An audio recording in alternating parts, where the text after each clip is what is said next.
Salam, jemaat yang dikasihi oleh Tuhan. Siang hari ini kita akan melakukan firman Tuhan.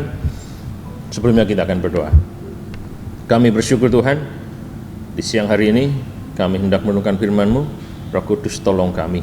Kami menyerahkan pemberitaan firman, renungan firman di siang hari ini dalam nama Tuhan Yesus. Amin. Saudara, juara menurut saya bukan orang yang tidak pernah mengalami kekalahan.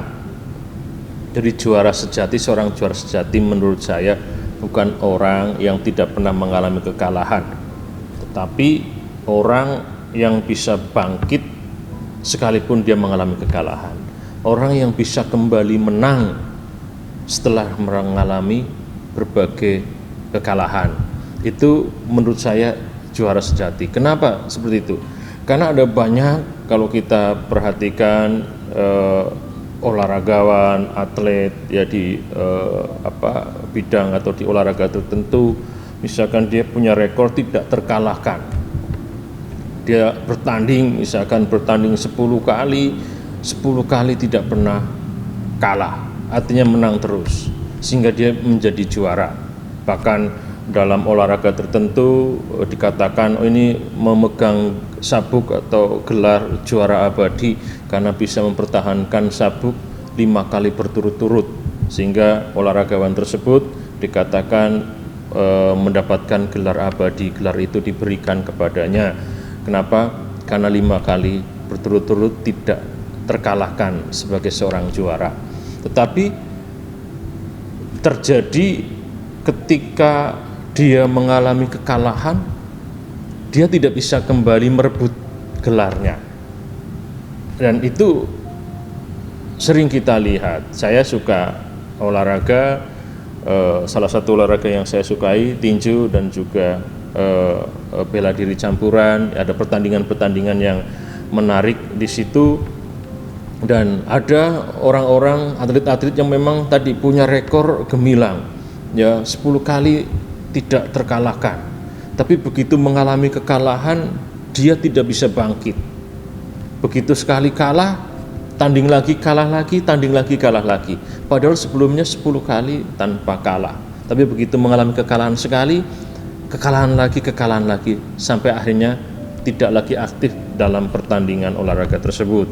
Ada juga yang sudah petinju, yang sudah 10 tahun mungkin mempertahankan gelarnya sungguh-sungguh sangat lama, ya, tapi begitu kalah sekali langsung mengundurkan diri, tidak berani untuk bertanding, merebut, bahkan memulai dari nol lagi. Ketika peringkatnya turun, bertanding dari nol lagi sampai akhirnya mencapai titik bisa merebut gelarnya, itu butuh proses, dan tidak sedikit mereka yang akhirnya tidak bisa bangkit. Tapi sebaliknya, ada atlet-atlet, ada olahragawan yang pernah juara, dia kalah, mulai dari nol lagi, sampai dia bisa juara lagi, bisa kalah lagi, tapi dia bisa bangkit lagi, dan akhirnya bisa merebut juara lagi. Orang yang seperti itu juara yang sejati menurut saya, karena bukan tidak terkalahkan, tapi mampu mengalahkan kekalahannya. Ya, karena ketika orang mengalami kekalahan kadang-kadang terpuruk dan tidak bisa mengalahkan rasa kalahnya. Tapi seorang juara sejati, dia mampu mengalahkan rasa kalahnya sehingga dia bangkit. Dia tidak menyerah. Kalau kita baca di dalam Amsal 24 ayat yang ke-16, firman Tuhan juga senada mengatakan, sebab 7 kali orang benar jatuh namun ia bangun kembali, tapi orang fasik akan roboh dalam bencana. Jadi 7 kali orang benar jatuh, bangkit kembali, bangun kembali. Ini mental juara. Jadi sebagai orang-orang percaya, kita tidak boleh menyerah. Kita harus menjadi juara dan bermental juara. Pada saat kita mengalami keterpurukan, pada saat kita mengalami kondisi di mana kita terjatuh, kita semuanya bisa alami itu, ya. Firman Tuhan mengatakan kita harus bangun lagi. 7 kali jatuh, 7 kali bangun. 7 kali jatuh, 7 kali bangkit. Jangan pernah menyerah sebagai umat-umat Tuhan. Saudara, mungkin jemaat Tuhan saat ini mengalami kondisi di mana mengalami kesulitan, bahkan terpuruk dan jatuh. Kita bersama-sama mengalami situasi yang sulit. Perekonomian bukan hanya di negeri kita, tetapi di belahan dunia yang lain juga mengalami hal yang serupa.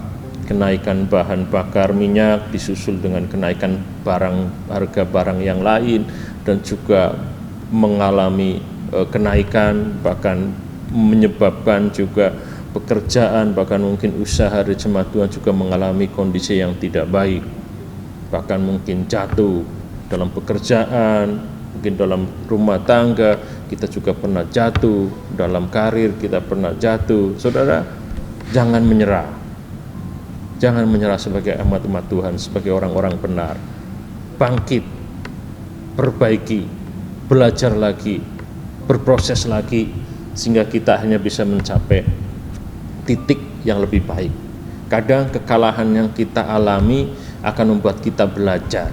Kalau kita perhatikan para olahragawan, ketika dia kalah oleh lawan tertentu, dia nggak akan diam, dia akan pelajari dari video cara tanding, teknik yang dilakukan oleh lawannya, sehingga ketika bertemu lagi dia tahu kelemahannya dan dia harus membangun kekurangannya.